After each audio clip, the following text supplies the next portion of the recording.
అందరికీ నమస్కారం.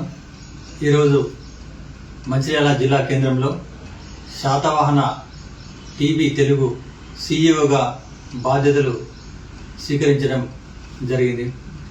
శాతవాహన టీవీ తెలుగు ముఖ్యంగా సామాన్య ప్రజలకు అండగా నిలవడానికి, సామాన్య ప్రజల సమస్యల పరిష్కారమే ధ్యేయంగా పనిచేయడమే లక్ష్యంగా ఈ ఛానల్ పనిచేస్తుందని ఈ సందర్భంగా మంచిర్యాల జిల్లా ప్రజలకు, రాష్ట్ర ప్రజలందరికీ కూడా తెలియజేస్తున్నాం. కేంద్ర ప్రభుత్వ ప్రచార సమాచార శాఖ ద్వారా అన్ని అనుమతులు ఈ ఛానల్ పొందడం జరిగింది.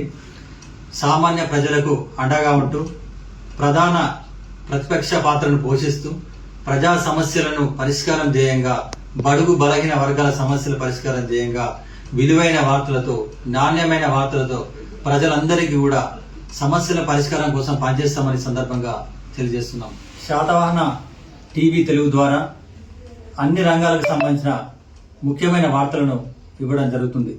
సామాన్య ప్రజలకు సమస్యల పరిష్కారం కోసం నిరంతరం పనిచేస్తూనే ఉంటుంది. గతంలో నేను ఆంధ్రజ్యోతితో పాటు పలు ప్రధాన దినపత్రికలో గత 12 ఏళ్లుగా పనిచేశాను. మీ అందరికీ కూడా తెలిసిందే.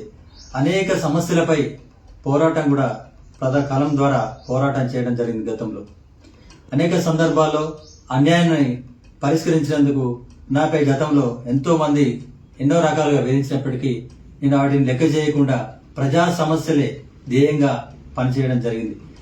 శాతవాహన టీవీ తెలుగు ద్వారా మీరందరూ కూడా ఆదరించి అందరూ కూడా సహాయ సహకారాలు అందించాలని మనస్ఫూర్తిగా కోరుకుంటూ